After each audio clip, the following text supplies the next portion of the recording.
بسم اللہ الرحمن الرحیم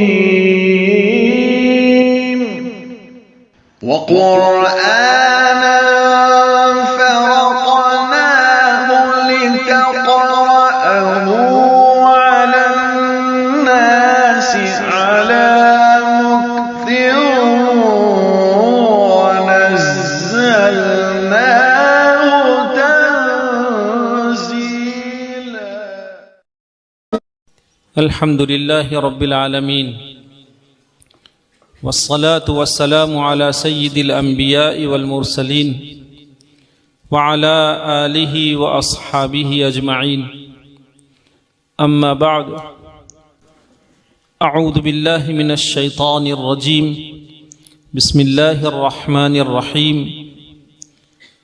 والله يختص برحمته من يشاء.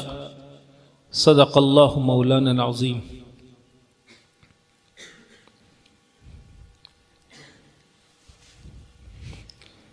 نہایت ہی حرمتوں کے حامل اصحاب علم و معرفت، بالخصوص انکلیشر مرکز اسلامی کی اس بافیض درسگاہ کے نیک دل اساتذہ کرام اور قرآن کریم کی اس بابرکت روح پرور مجلس میں موجود ہمارے مہمانان رسول صلی اللہ علیہ وسلم نیز اللہ کے وہ منتخب بندے جو قوم و ملت کے بے خواہ ہوتے ہیں، ایسے پاکیزہ جذبات کے حامل ہمارے وہ بزرگ اور ہمارے وہ بھائی جو ان مہمانان رسول صلی اللہ علیہ وسلم کی عزت افزائی کے لیے اپنے اوقات سے کچھ ساعت کو فارغ فرما کر مجلس میں شریک ہوئے، ان بچوں کے سروں پر ہاتھ پھیرا، ان کو اپنے گہرے پسینے کی کمائی سے انعام کے عنوان سے نوازا. اللہ تعالی ہم سب کے مل بیٹھنے کو شرف قبول عنایت فرمائے اور اس کو ہمارے آپ کے لیے ذریعہ نجات اور ذخیرہ آخرت ثابت فرمائے. اس سے پہلے کہ ہم دو چار باتیں آپ بھائیوں کی خدمت میں عرض کریں، مجھے یہاں بیٹھے بیٹھے خیال آیا کہ مجھ پر اس درسگاہ کے لیے کلمات تشکر واجب ہو گئے. مجھے وہ سال یاد آیا جب ہمارا یہ جوان حفظ مکمل کر کے بالکل ابتدائی درجے میں تھا اور مرکز اسلامی کی طرف سے نمائندگی کرتے ہوئے شاید پہلا موقع تھا. بہت خوبصورت تلاوت بچے نے پیش کی تھی. اس وقت ہم نے یہیں بیٹھ کر ادارے سے درخواست کی تھی کہ یہ غیر مہذب علاقے کا بچہ ہے، ہم آپ سے درخواست کرتے ہیں کہ اس بچے کو سنبھالیے، اس کی کمزوریوں کو کسی بھی طرح جو ہے وہ برداشت کر کے، قرآن کریم تو انہوں نے حفظ کر لیا ہے، لیکن چاہے یہ عالمیت سے ان کا گزر ہی ہو جائے، ان کو عالمیت کی تکمیل کرائے. میں اس موقع پر یہاں کے نیک دل اساتذہ کرام، ارباب انتظام کا اپنی طرف سے اور اس بچے کی طرف سے بہت شکریہ ادا کرتا ہوں.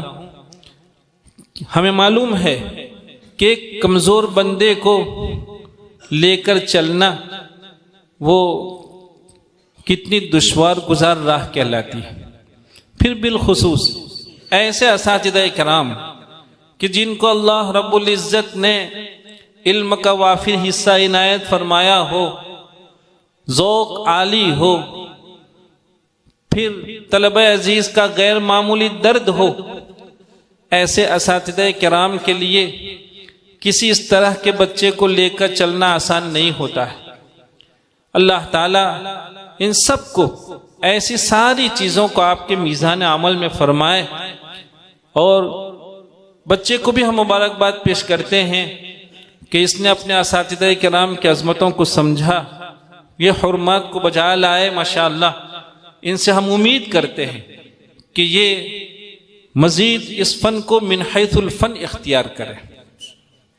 میرے عزیزو، حقیقت واقعہ یہ ہے کہ آپ چاہے کتنے ہی غریب گھرانوں سے آئے ہوں، آپ کیسے ہی غیر مہذب اور دور افتاد علاقوں سے آئے ہوں، لیکن ان درسگاہوں کی روایات رہی ہے، ان درسگاہوں کی اگر آپ تاریخ اٹھا کے دیکھیں تو ایک نہیں، سینکڑوں نہیں، ہزاروں نہیں، لاکھوں ایسی مثال آپ کو ملے گی کہ کل کا وہ بچہ جس کے گھرانے کو کوئی نہیں جانتا تھا، اور جس کے مستقبل کے باب میں کوئی کسی طرح کی امید نہیں رکھتا تھا، لیکن جہاں وہ اس طرح کی درسگاہ میں حاضر ہوا، نیک دل اساتذہ کرام کی قدم بوسی کی، تو نتیجہ یہ ہوا کہ کل کا غیر معزز گھرانے کا، غیر معروف خاندان کا اور دور افتاد دیہات کا بچہ، لوگ اس سے کتنی محبت کرتے ہیں کہ اس کی راہ میں پلکیں بچھانے کے لیے بھی تیار ہوتے ہیں۔ بہت مبارک ہو ماشاءاللہ۔ میرے بھائیوں، آپ دیکھیے امام ابو جعفر رحمۃ اللہ علیہ، ہم بیٹھے بیٹھے دیکھ رہے تھے، میں نے کہا ان بچوں کو اللہ تعالی ہمیں ان درسگاہوں کی قدر نصیب فرمائے۔ میرے عزیزوں، کچھ سال تک اپنے جذبات پر اور اپنے جو شوق ہیں اس پر کچھ سال تک بریک لگا دیں، اور ان اساتذہ کرام کی گفتگو کو حرف آخر سے خیال کریں، ہماری سمجھ میں آتا ہو یا نہ آتا ہو، انہوں نے جو کچھ کہہ دیا ہے وہی ہماری زندگی کا خطہ ہونا چاہیے۔ اگر ہم نے اس طرح زندگی گزاری ہے تو ہزاروں مثالیں آپ کو ایسی ملے گی کہ دنیا کے بڑے بڑے معزز لوگ ان کی جوتیوں کو اٹھانے کے لیے جوتیوں کو اٹھانا اپنے لیے شرف خیال کرتے ہیں۔ امام ابو جعفر رحمۃ اللہ علیہ بیٹھے بیٹھے یہ دیکھ رہے تھے کہ حضرت عبداللہ ابن عباس رضی اللہ تعالیٰ عنہ کی یہاں غلامی کر رہے تھے، وہ غلام تھے، لیکن غلامی سے آزادی کے بعد جب اسی طرح کی پاکیزہ درسگاہوں کی راہ اپنائی اور اساتذہ کرام کی جوتیوں کو اپنے سر پر رکھنے کے لیے اس کو سعادت سمجھا، کہاں پہنچتا ہے ایک غلام کہاں پہنچتا ہے۔ لکھا ہے لوگوں نے کہ جب آپ کی وفات ہوئی تو ان کے داماد تھے شیبۃ بن نصاح، یہ آپ کے داماد تھے، ان کا بھی عجیب واقعہ ہے۔ شیبۃ بن نصاح یہ بہت بچپنے میں، نوعمری میں حضرت ام سلمہ رضی اللہ تعالی عنہا کی یہاں لائے گئے۔ انہوں نے ان کے سر پر ہاتھ پھیر کر ان کے لیے یہ دعا فرمائی کہ اللہ تعالیٰ علوم قرآنیہ کی دولت سے انہیں سرفراز فرما۔ ام المؤمنین دعا فرما دے، کیا پوچھئے، قسمت بدل جاتی ہے۔ کاتب تقدیر اس کا خیال رکھتا ہے، ان کی رعایت کرتا ہے۔ تو یہ شیبۃ بن نصاح امام ابو جعفر رحمۃ اللہ علیہ کی یہاں تعلیم کے لیے حاضر ہوئے۔ امام ابو جعفر رحمۃ اللہ علیہ نے بہت اچھی تربیت فرمائی، ان کی خوب پڑھایا۔ جب یہ تعلیم سے فارغ ہو گئے تو امام ابو جعفر رحمۃ اللہ علیہ نے، ان کی ایک بیٹی تھی جس کا نام تھا میمونہ، اور وہ قرآن کریم کی حافظہ تھی۔ امام ابو جعفر رحمۃ اللہ علیہ نے اپنی اس بیٹی کے لیے اس لڑکے کا انتخاب فرمایا۔ لڑکا تو بالکل غریب گھرانے کا، اس کے پاس تو اس دیواجی زندگی کے بعد سکنا اور نفقے کا بھی انتظام نہیں تھا، لوگوں نے دیکھا کہ امام ابو جعفر رحمۃ اللہ علیہ کی یہ لڑکی اتنی ہونہار اور آپ نے ایک ایسے جوان کا انتخاب فرمایا. لوگوں نے پوچھا. میرے بھائیوں، سننے والی باتیں. امام ابو جعفر رحمۃ اللہ علیہ نے فرمایا کہ اگر یہ غریب گھرانے کا جوان ہماری بیٹی کے گھرانے کو دنیاوی اسباب، ساز و سامان اور آشائش کے جتنے بھی ذرائع ہیں، اگر اس سے اس بیٹی کا گھر نہیں بھر سکے گا تو کوئی حرج نہیں ہے، لیکن یہ قرآن کریم کے نور سے اس کے گھرانے کو منور کر دے گا. اس لیے ہم نے ان کا انتخاب کیا. پھر یہ شیبۃ بن نصاح کہاں پہنچتے ہیں؟ امام ابو جعفر رحمۃ اللہ علیہ کے بعد مدینۃ المنورہ کے شیخ القرہ کہلائے. امامت ان کے حصے میں گئی. پھر ایک موقع ایسا آیا، دیکھیے کیا تاریخ بدلتی ہے. ادھر اتنے غریب گھرانے کا، لیکن قرآن کریم سے جب آدمی رشتہ کر لیتا ہے، اس میں جب کھو جاتا ہے اور اس کے حصول کے لیے جتنے اسباب ہیں سب کو اختیار کرتا ہے، چاہے وہ کتنے ہی جو ہے وہ تنگی کے حالات ہوں، کتنی ہی تلخی اس کو برداشت کرنی پڑے، وہ اگر کچھ وقت کر لیتا ہے تو کیسی عزت ان کے حصے میں آتی ہے.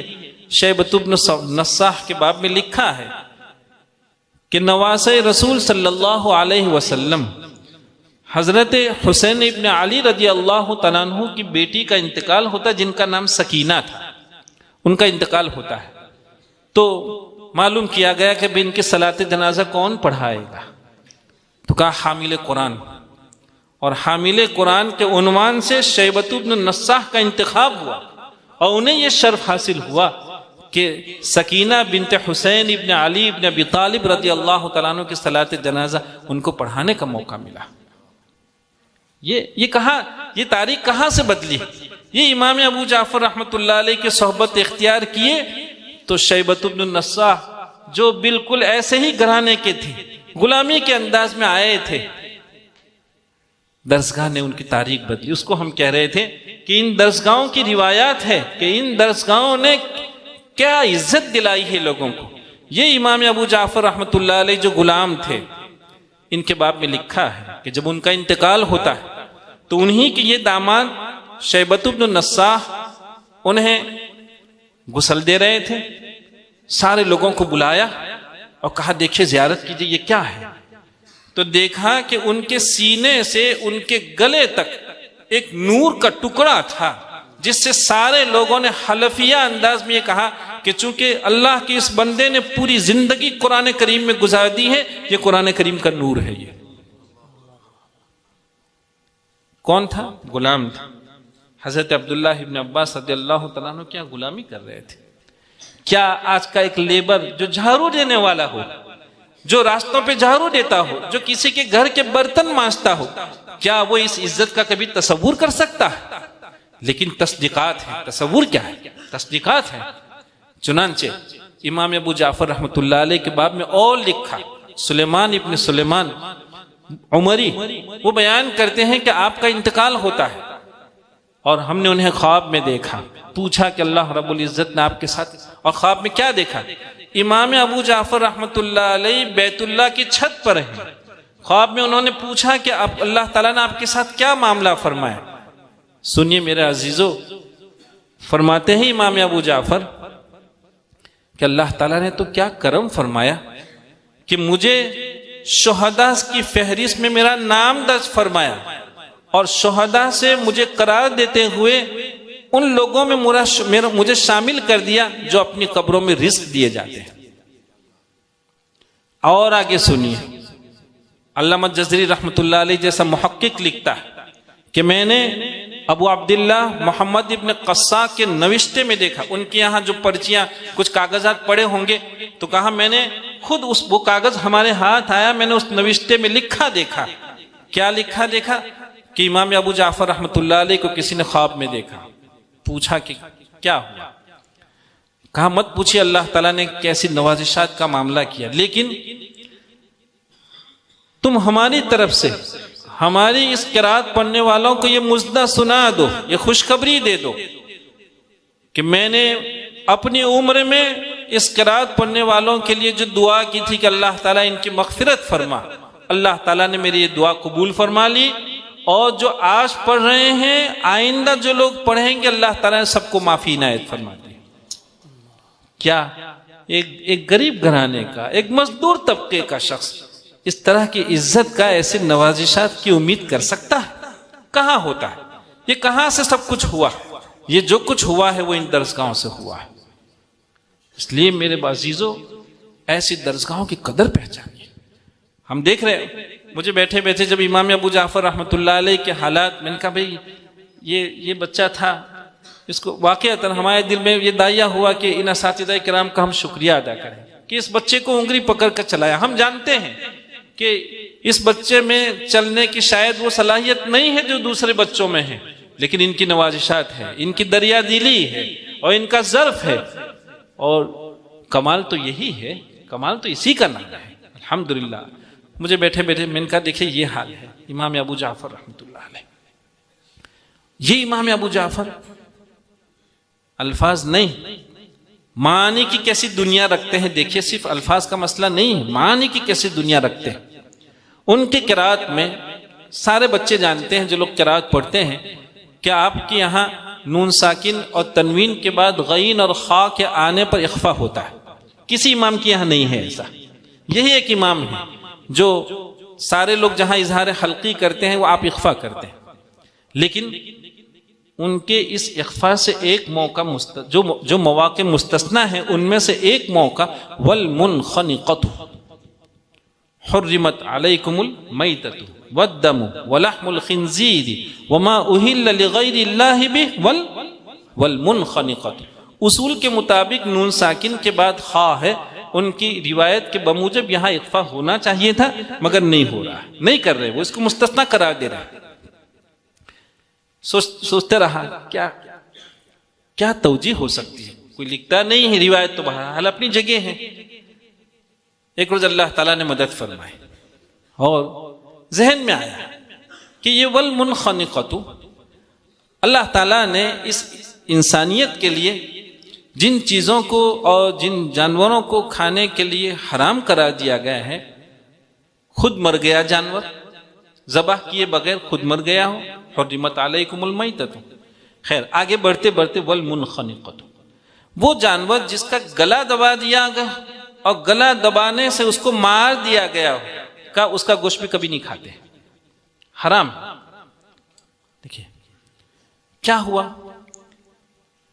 دیکھیے اللہ تعالیٰ نے اس انسان کو ایک بہت بڑی شرافت سے نوازا ہے کہ اس میں انسانیت ہے، اور جب تک یہ انسان وصف انسانیت سے متصف رہتا ہے وہاں تک وہ انسان ہوتا ہے، ورنہ شکل انسان ہوتی ہے وہ حیوان کہلاتا ہے۔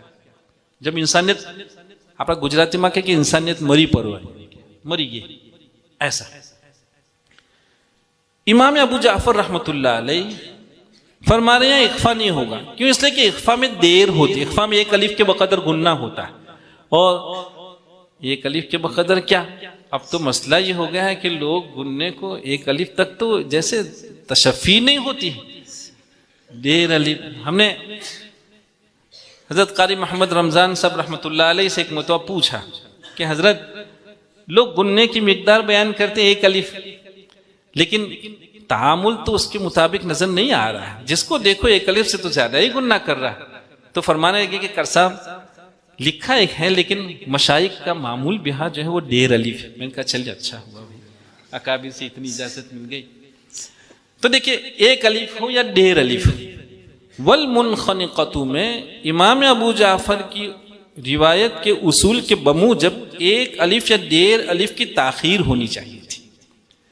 ظاہر بات ہے کہ ایک جانور کا گلا دیر تک دبائے رکھنا، اور جب آپ اظہار کریں گے تو اظہار کرنے میں تاخیر بالکل نہیں ہوتی، تو یہ انسان کے اندر میں جو ترحم ہے، رحم دلی ہے، رحم دلی کبھی اس کو اجازت نہیں دیتی ہے کہ کسی جانور کا گلا دیر تک دبائے رکھیں۔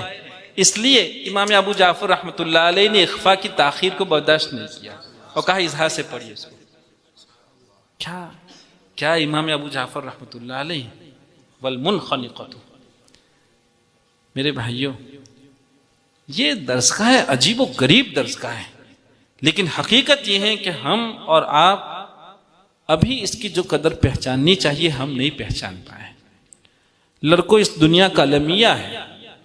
اس وقت اس زمانے کا سب سے بڑا المیہ یہ ہے کہ اتنی عمدہ درسگاہیں، اتنے آسان سے آسان طریقے، اتنے اسباب حصول سارے میسر ہونے کے باوجود اگر کمی ہے کسی چیز کی تو ہم طالبان علوم نبوت صلی اللہ علیہ وسلم کی جو سب سے بڑی کمی ہے کہ ہم میں وہ جذبہ نہیں رہا، ہم میں وہ شوق نہیں رہا، ہم میں وہ انہماک نہیں رہا، راتوں کی بیداری ہم سے چلی گئی، کچھ صفحات پڑھنے کا مزاج نہیں رہا.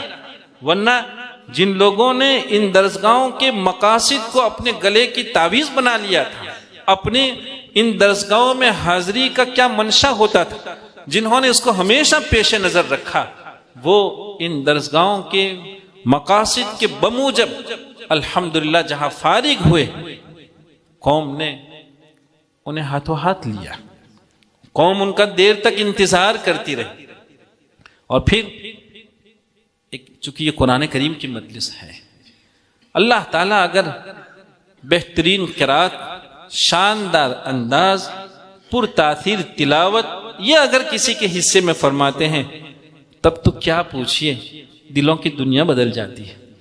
سچ یہ ہے کہ جب کوئی حسن الصوت جوان اللہ کے کلام کو تلاوت کرتا ہے تو اللہ کی یاد کا ایک ماحول بن جاتا ہے، اور آدمی کچھ وقت کے لیے اپنے آپ کو اللہ کی یاد میں ڈوبا سمجھتا ہے، خیال کرتا ہے. یہ تو وہ چیزیں ہوا کرتی. مجھے یہاں بیٹھے بیٹھے پھر ایک قصہ یاد آیا. میں نے کہا دیکھیے کیسی عزت ملتی ہے ان درسگاہوں سے. حضرت مولانا ابوالکلام آزاد رحمۃ اللہ علیہ جب ملک آزاد ہوا تو ان کو ایجوکیشن منسٹر بنایا گیا. انڈیا کے وہ ایجوکیشن منسٹر بنے تھے. وہ اس منسٹری کے دوران دارالعلوم دیوبند تشریف لے گئے اور دارالعلوم دیوبند کی درسگاہوں کی انہوں نے زیارت کی، اس کا جائزہ لیا. ہر درسگاہ میں تشریف لے گئے، سارے اسباق کو سنتے رہے.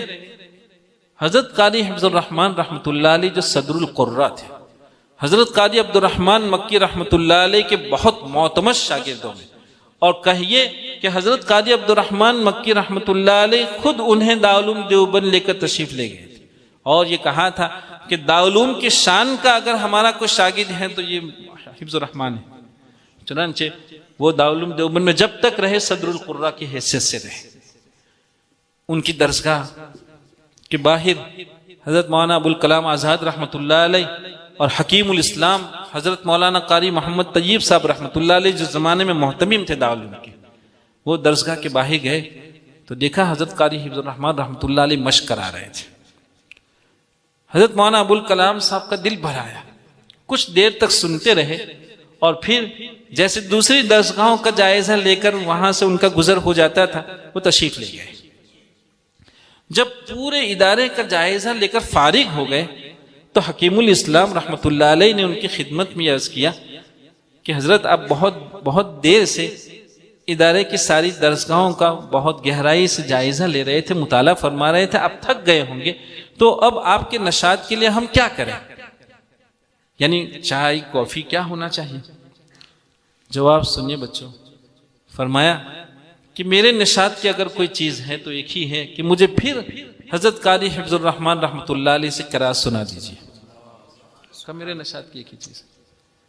تو اور آگے سنیے، حکیم الاسلام رحمۃ اللہ علیہ نے فرمایا کہ بہت اچھا حضرت، ہم حضرت قاری حفظ الرحمن رحمۃ اللہ علیہ کو اپنے دفتر میں بلا لیتے ہیں. کہا ایسا کیسے ہوگا، ہم پیاسے ہیں، وہ حامل قرآن ہیں، ان کے حامل قرآن ہونے کا حق یہ ہے کہ ہم ان کے یہاں حاضر ہوں. چنانچہ حکیم الاسلام رحمۃ اللہ علیہ اور حضرت مولانا ابوالکلام آزاد رحمۃ اللہ علیہ پھر ان کے درجے تشریف لے گئے. دیکھا پھر کا صاحب مشق میں مصروف ہیں، مشق کرا رہے ہیں طلباء کو. سمجھے بچوں، قرآن کی درسگاہ، حاملین قرآن، ان کے کیا حقوق ہوا کرتے ہیں، عزت کیا، ان کے ساتھ کیسی عظمت کا معاملہ ہوا کرتا ہے، یہ ہمیں سمجھنے کی ضرورت ہے۔ اور جن اللہ کے بندوں نے سمجھا ہے اس کو، اللہ تعالیٰ کی طرف سے ایسی نوازشات ان کے ساتھ رہی۔ حضرت مولانا ابوالکلام صاحب رحمۃ اللہ علیہ فرماتے ہیں، وہ وہاں تشریف لے گئے، دیکھا وہ مشق میں مصروف ہیں، باہر کھڑے رہے، اندر تشریف نہیں لے گئے۔ یہ ہمیں سمجھنے کی ضرورت ہے کہ بعض مرتبہ ہم سے بھی ایسی غلطی ہو جاتی ہے کہ کوئی اچھا جوان کسی مجمع میں تلاوت کرتا ہوتا ہے اور کوئی مہمان مجمع میں داخل ہو جاتا ہے، سارا کان تلاوت پر تھا، دل تلاوت پر تھا، اور جیسے ہی کوئی شخص مجمع میں داخل ہوتا ہے تو پوری توجہ ادھر ادھر ہو جاتی ہے، قرآن سے توجہ ہٹ جاتی ہے۔ اس کی ضرورت ہے، ان باتوں کو ہمیں سمجھنے کی ضرورت ہے کہ ایسے موقع پر ہم باہر بیٹھ جائیں اور جب تلاوت ختم ہوتی تب جا کے مجمع میں داخل ہو۔ دیکھیے حضرت مولانا ابوالکلام آزاد رحمۃ اللہ علیہ درجے میں داخل نہیں ہوئے، جب تک آپ کی قرات ہوتی رہی باہر کھڑے کھڑے سنتے رہے اور آگے سنیے، اور پھر کہا کہ اجازت۔ حضرت قاری حفظ الرحمان رحمۃ اللہ علیہ سے ملک کا ایڈمنسٹریشن جو ہے وہ ایجوکیشن منسٹر ملک کا یہ اجازت چاہتا ہے، کیا درسگاہ میں حاضری کی اجازت ہے؟ چنانچہ کہا تشریف لائیے، کہا کہ ہم آپ سے پھر قرآن سننے آئے ہیں۔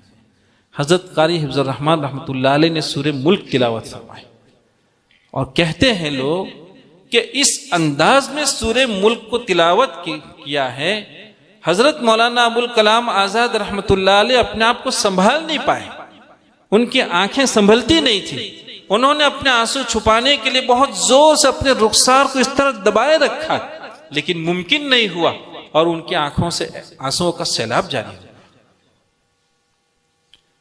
ہم آپ کو یہ سمجھا رہے تھے کہ حضرت قاری حفظ الرحمان رحمۃ اللہ علیہ کے حصے میں یہ کہاں سے آیا؟ حضرت قاری عبد الرحمن مکی رحمۃ اللہ علیہ کی در کی غلامی کی تھی، ان کی چپل ٹھیک کی تھی۔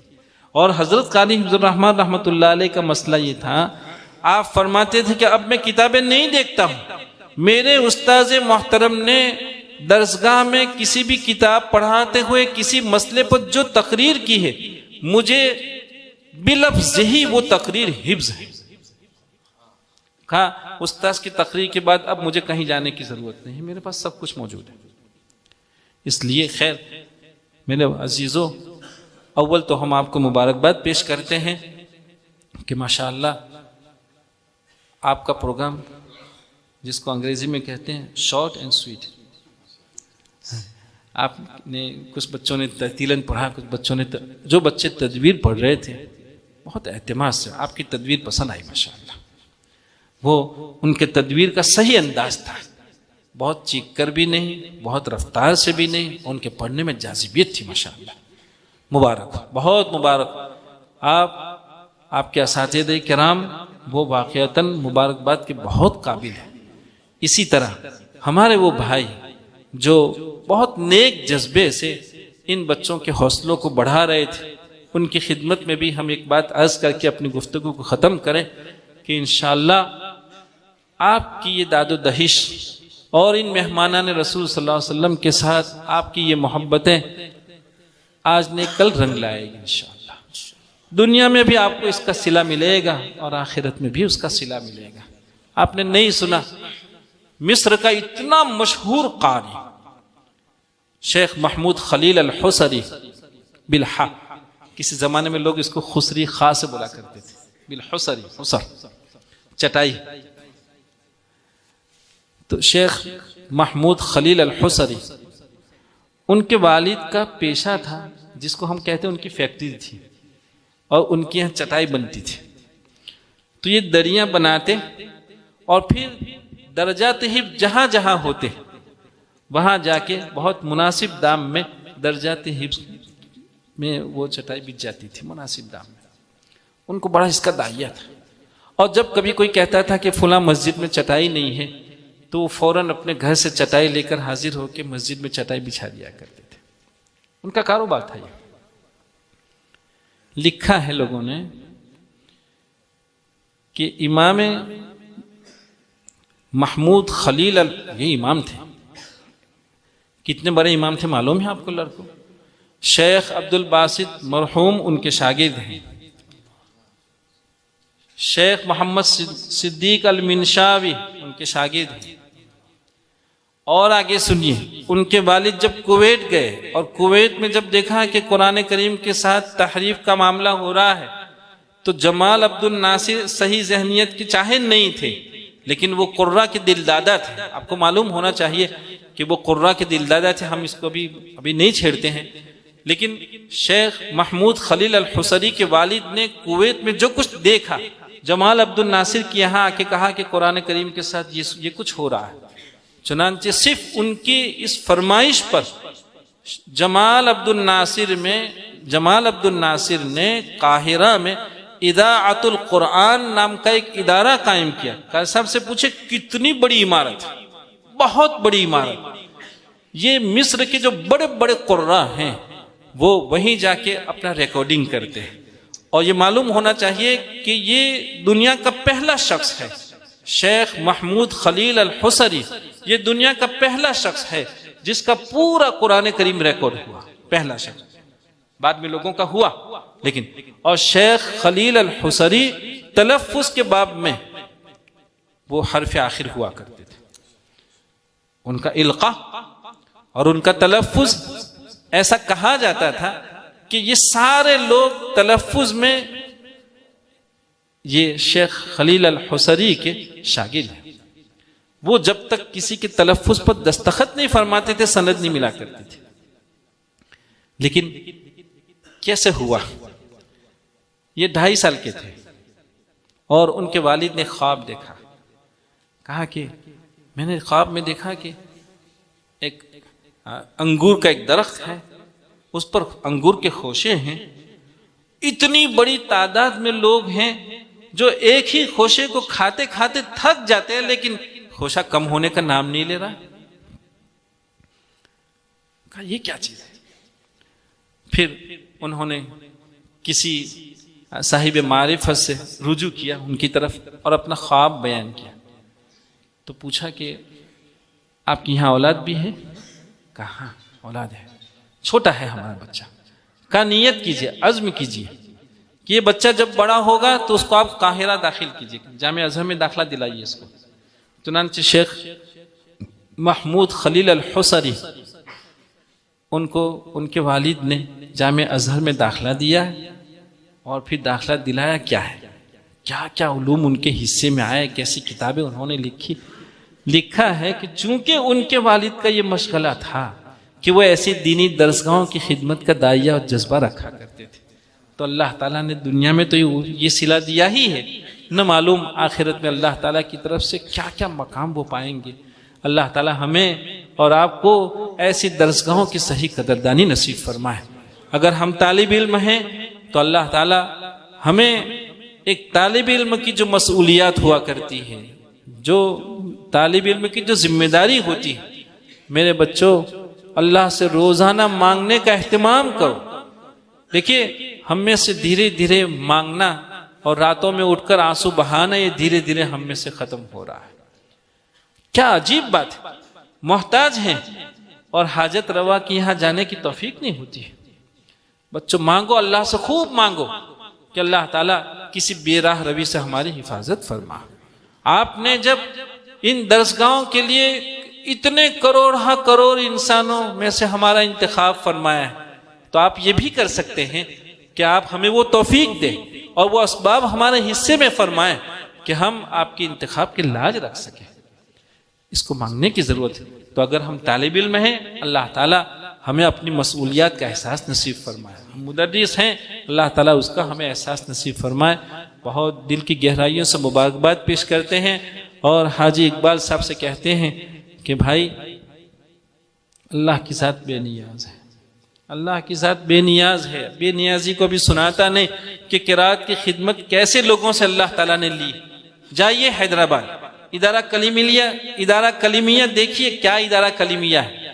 قاری کلیم الدین صاحب رحمۃ اللہ علیہ کون تھے؟ وہ آکسفورڈ یونیورسٹی کے فاضل اور وہاں سے پی ایچ ڈی کر کے حیدرآباد تشریف لائے۔ 35 سال تک حیدرآباد کی یونیورسٹی میں انہوں نے پروفیسرنگ کی اور جب وہ ریٹائر ہوئے ہیں تو قرات کی راہ اپنائی، اور کیسے قاری بڑے بڑے قراء ان سے سند لیتے تھے، ہم نے خود ان سے سند لی، جب ہم ان کے یہاں گئے سند کے عنوان سے تو وہ بستر پر تھے، وہ صاحب فراش تھے، لیکن کمال کی بات تھی 90 سال سے اوپر ان کی عمر ہو رہی تھی، لیکن مجال ہے چہرے پر کوئی جھرجھری ہو، خوبصورت چہرہ نورانی ماشاءاللہ۔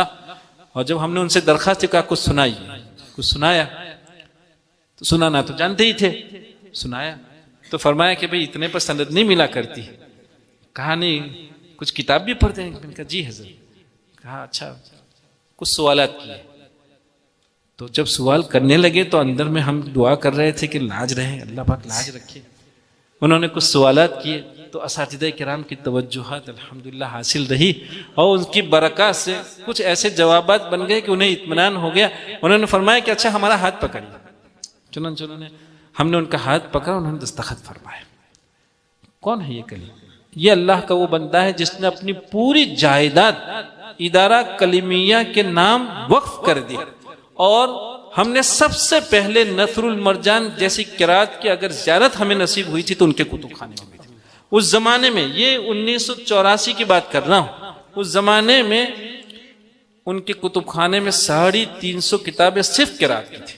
جب ہندوستان میں آپ دیوبند چلے جاتے، سہارنپور چلے جاتے، ندوہ چلے جاتے، وہاں کی مارکیٹ میں فوائد مکیہ، جامع الوقت اور اس کی کچھ شروحات کے سوا کچھ نہیں ملتا تھا۔ اس زمانے میں ان کے یہاں صرف علم تجوید و قرات کی 350 کتابیں تھیں۔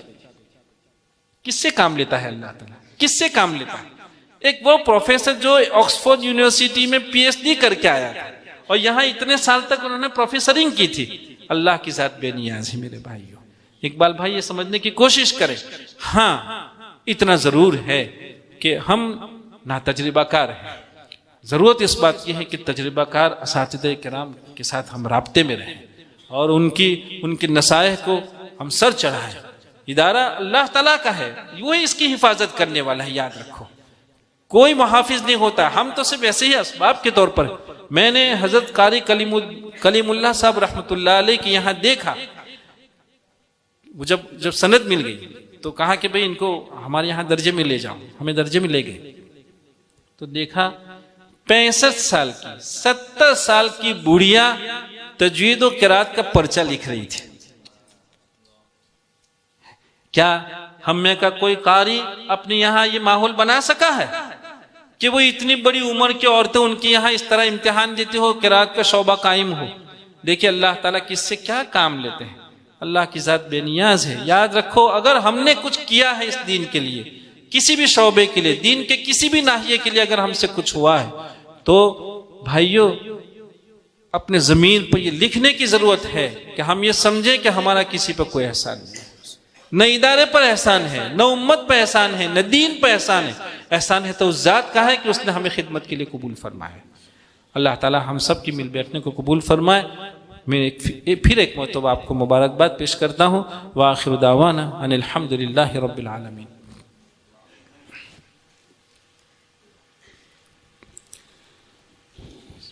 الرحمن الرحیم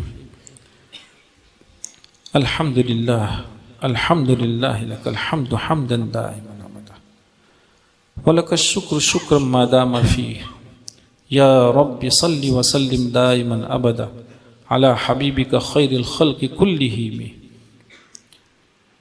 اللہم یا ذا الجلال والاکرام یا ذا الجلال والاکرام اللہم یا رحمان یا رحیم یا لطیف یا کریم یا عزیز یا غفار یا من یستحیی ان یرد ید السائل خالیہ یا من یستحیی ان یرد ید السائل خالیہ۔ مولا کریم ہم آپ کے گنہگار اور پاپی بندے ہیں، سچ یہ ہے کہ اللہ ہم بڑے نادم ہیں کہ آپ نے ہمیں اتنی عزتوں میں رکھا، اتنی آشائشوں میں رکھا، کیسی کیسی نعمتیں آپ کی ہمارے ساتھ۔ جب دنیا مختلف قسم کی پریشانیوں میں یہ انسانیت ہے، ایسے وقت میں آپ نے ہماری ہر طرح حفاظت فرمائے۔ مولا اس کے باوجود ہم سے آپ کی نافرمانی ہو جاتی ہے۔ اللہ ہمیں اس نافرمانی پر بڑی ندامت ہے۔ اللہ ہم آپ کی بارگاہ میں بہت عاجزی کے ساتھ، بڑی امیدوں کے ساتھ مولا قرآن کریم کی یہ پاکیزہ مجلس ہے، قرآن کے حوالے سے آپ کی بارگاہ عالی میں یہ بھیک کے ہاتھ پھیلاتے ہیں، اے کریم ذات ہماری کوتاہیوں سے درگزر فرما، اللہ ہماری کوتاہیوں سے درگزر فرما۔ مولا ہم آپ کے انتخاب کو نہیں سمجھ پائے، مولا اللہ اس انتخاب کے ہم لاز نہیں رکھ پائے، ہمیں اس کا یقین ہے کہ آپ کی ذات عالی بے نیاز ہے۔ مولا اب آپ جب چاہیں کسی دولت کو کسی کے یہاں سے چھین لیا کرتے ہیں، اللہ ہمیں معلوم ہی یہ سب، اس کے باوجود مولا ہم سے کوتاہیاں ہوتی ہیں، ہمیں معاف فرما دے اللہ، ہمارے گناہوں سے درگزر فرما، ہمارے گناہوں پر معافی کا قلم پھیر دے مولا اللہ، آپ تو مختار کل ہیں، کون آپ کو پوچھنے والا ہے اللہ، اگر آپ نے ہمارے گناہوں پر معافی کا قلم پھیر دیا کون پوچھے گا آپ کو، لیکن ہم اپنے گناہوں کی وجہ سے پریشان ہیں مولا اللہ، ہم پریشان ہیں، ہمیں شرم آتی ہے جب بھی آپ کی بارگاہ میں ہاتھ پھیلاتے ہیں، اور جب آپ کی نوازشات کو سوچتے ہیں تو مولا شرم آتی ہے اللہ، یہ ہاتھ اس قابل نہیں ہے کہ آپ کی بارگاہ میں اٹھائے جائے مولا، یہ بھیک کے قابل ہاتھ نہیں ہے مولا، لیکن ہم نے دیکھا کہ یہ تیری عنایتیں ہیں کہ اتنی ساری کوتاہیوں کے باوجود آپ کی طرف سے عنایتوں کا باب کبھی بند نہیں ہوا ہے اللہ، اس امید کے ساتھ تیری بارگاہ میں ہاتھ پھیلا رہے ہیں، معاف فرما دے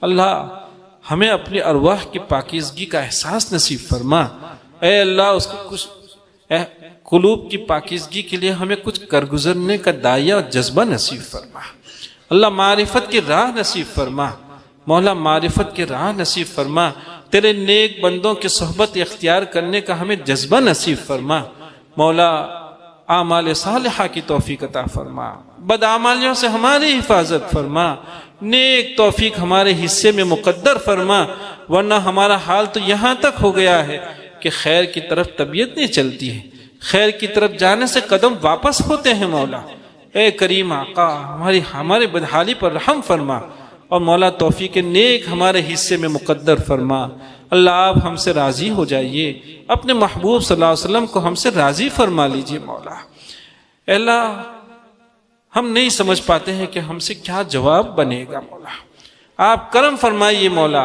اور بلا سوال و جواب کے مولا ہماری بخشش فرما دیجیے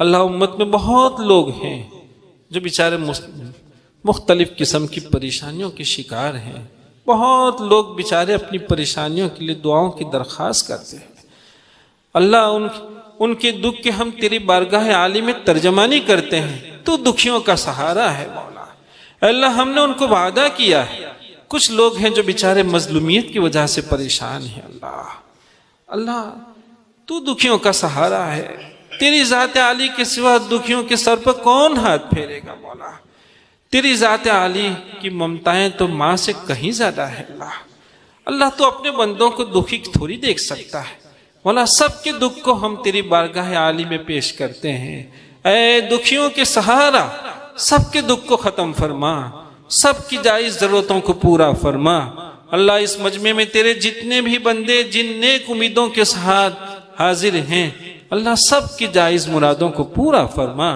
سب کی مشکلات کو آسان فرما مولا، ہماری اور ہماری نسلوں کی حفاظت فرما اے اللہ، ہماری اور ہماری نسلوں کی حفاظت فرما، اور مولا کریم حفاظت کی راہ اپنانے کے ہمیں توفیق عطا فرما اللہ، امت جس بدحالی کی شکار ہے آپ ہم سے کہیں زیادہ واقف ہیں، امت کی ذبح و حالی پر ترس کھائیے اللہ، اے اللہ امت کے سروں پر ہاتھ پھیر دیجئے مولا، مدد فرمائیے، امت اس وقت آپ کی غیبی نصرتوں کی بے انتہا محتاج ہے مولا، اے اللہ ہم ایسے نکمے ہیں کہ اتنی پریشانیوں کے باوجود تیری بارگاہ عالی میں آ کے کبھی ہاتھ پھیلانے کا ہمیں توفیق نہیں ہوتی اللہ، معاف فرما دیجئے، ہمیں اب صحیح معنی میں اپنے در کا بھکاری بنا لیجئے، اے اللہ ہمیں اپنا درد نصیب فرما، امت کا درد نصیب فرما، اے اللہ اپنے لیے آنسو بہانے کی توفیق عطا فرما، امت کے لیے آنسو بہانے کی توفیق عطا فرما، ہماری مدد فرما اے اللہ، ہماری مدد فرما مولا کریم، اخلاص کی دولت سے مالا مال فرما مولا، تواضع اور انکساری نصیب فرما، عاجزی نصیب فرما مولا، ریاکاریوں سے ہماری حفاظت فرما اللہ، ریاکاریوں سے حفاظت فرما آپ راضی ہو جائیے، اپنے محبوب صلی اللہ علیہ وسلم کو ہم سے راضی فرما لیجئے، ایسے اعمال سے ہماری حفاظت فرما جو آپ کے اور آپ کے محبوب صلی اللہ علیہ وسلم کی ناراضگی کا سبب بننے والے ہوں۔ اے اللہ، تیرے بہت بندے ہیں جو اس دنیا سے چلے گئے ہیں، اے اللہ ہمارے سارے مرحومین کی بال بال مغفرت فرما، کروٹ کروٹ جنت نصیب فرما، بالخصوص حضرت مولانا موسیٰ صاحب، ان کے صاحبزادے مولانا اسماعیل صاحب، کوساڑی کے مولانا اسماعیل صاحب اور مولانا آدم صاحب، اللہ یہ جو ابھی آپ کو پیارے ہوئے ہیں، ان کے لیے ہم تیری بارگاہ عالی میں اس کی بھیک مانگتے ہیں کہ مولا بال بال مغفرت فرما، کروٹ کروٹ جنت نصیب فرما، ان کی قبروں پر رحمتوں کی بارشیں برسا، ان کو اپنے خصوصی فضل سے نواز دے مولا، اور انہوں نے جو کچھ دنیا میں رہ کر یہ کاوشیں کی ہے صدقات جاریات کی حیثیت سے ان کو قبول فرما مولا، ان کے لیے قبول فرما مولا، اور ان جانے والوں کو عبرت کی نگاہوں سے دیکھنے کی ہمیں توفیق عطا فرما۔ اللہ سب جانتے ہیں کہ کوئی نہیں جانتا ہے کہ اس کی زندگی کی کتنی ساعت بچی ہیں، اللہ جو کچھ ساعت بچی ہیں مولا نیکیوں میں اس کو گزارنے کی توفیق عطا فرما۔ اے اللہ ان ساعت کو ضائع کرنے سے ہماری حفاظت فرما مولا، حسن خاتمے کی دولت سے مالا مال فرما، سوء خاتمے سے ہماری حفاظت فرما، حاملین قرآن کی فہرست میں ہمارا نام درج فرما۔ اللہم انا نسألک من خیر ما سألک منہ نبیک محمد صلی اللہ علیہ وسلم ونعوذ بک من شر ما استعاذک منہ نبیک محمد صلی اللہ علیہ وسلم، انت المستعان وعلیک البلاغ ولا حول ولا قوة الا باللہ العلی العظیم برحمتک یا ارحم۔